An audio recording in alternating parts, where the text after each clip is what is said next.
আমরা আজকে পল্লবী থানা যুবদলের সদস্য সচিব গোলাম কিবরিয়া হত্যা মামলার এজাহারনামীয় আসামি সহ 2 জন শীর্ষ সন্ত্রাসীকে গ্রেফতার করতে সক্ষম হয়েছি।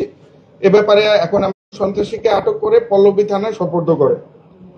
উক্ত বিষয়ে ভিকটিমের পরিবার পল্লবী থানায় একটি হত্যা মামলা দায়ের করে।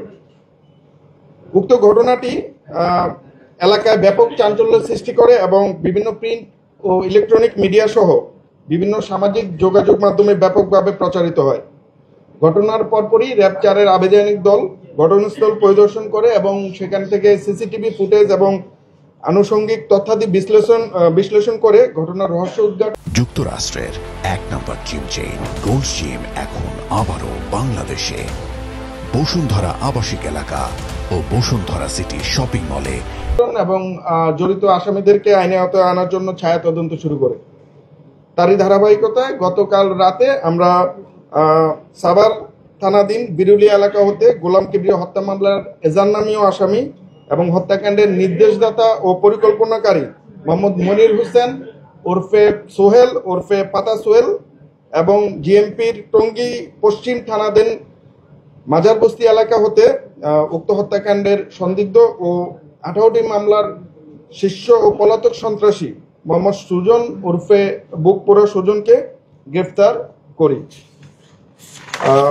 আসামিদের থেকে আমরা যেই প্রাথমিক যে তথ্যাদি পেয়েছি তাতে উক্ত ঘটনার পিছনে আমরা রাজনৈতিক কোন্দল এবং আধিপত্য বিস্তারকে কেন্দ্র করে উক্ত হত্যাকাণ্ডটি সংঘটিত হয়েছে বলে প্রাথমিকভাবে ধারণা পাই।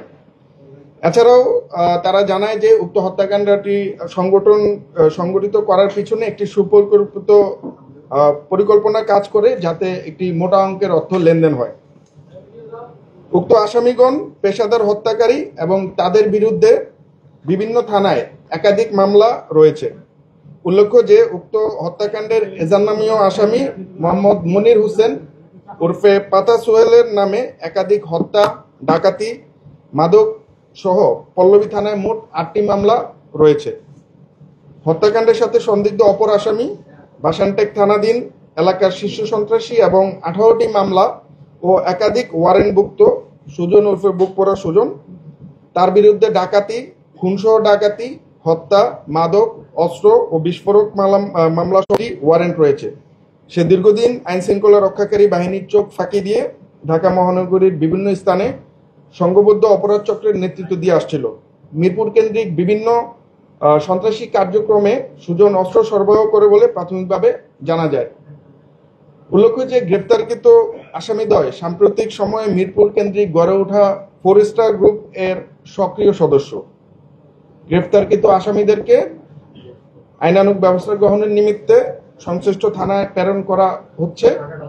এছাড়াও আমাদের অভিযান চলমান। আমরা আশা করি এই ঘটনার সাথে আর যারা সম্পৃক্ত রয়েছেন তাদেরকে খুব শীঘ্রই আইনের আওতায় নিয়ে আসতে পারবো। 4 স্টার গ্রুপে আপনারা যতটুকু আপনারা জানেন যে এখানে 4 স্টার গ্রুপ মিরপুরকে বেসিক্যালি 4টা ভাগে ভাগ করে তারা আধিপত্য বিস্তার করার চেষ্টা করছে। এই 4 স্টার গ্রুপের ইব্রাহিম এবং মামুন নিয়ন্ত্রিত যে সকল এলাকা আছে, এই দুজন সে সকল এলাকার নিয়ন্ত্রণাধীন এলাকায় সন্ত্রাসী কার্যক্রমে লিপ্ত ছিল। সিসিটিভি ক্যামেরাতে আমরা 3 জনকে দেখেছি। জনতা তখন তাৎক্ষণিকভাবে ধরে থানায় হস্তান্তর করে।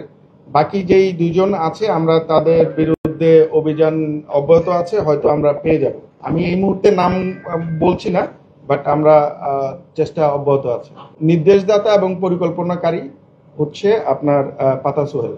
প্রাথমিকভাবে আমরা যেটা পেয়েছি পাতা সোহেলই তাদেরকে, যারা শুটার তাদেরকে অর্থ সরবরাহ করেছিল। বাট পাতা সোহেল আসলে কোন জায়গা থেকে অর্থ পেয়েছে বা কে নির্দেশদাতা এটা এখনো আমরা ক্লিয়ার না। এই ব্যাপারে আরো তদন্ত প্রয়োজন রয়েছে।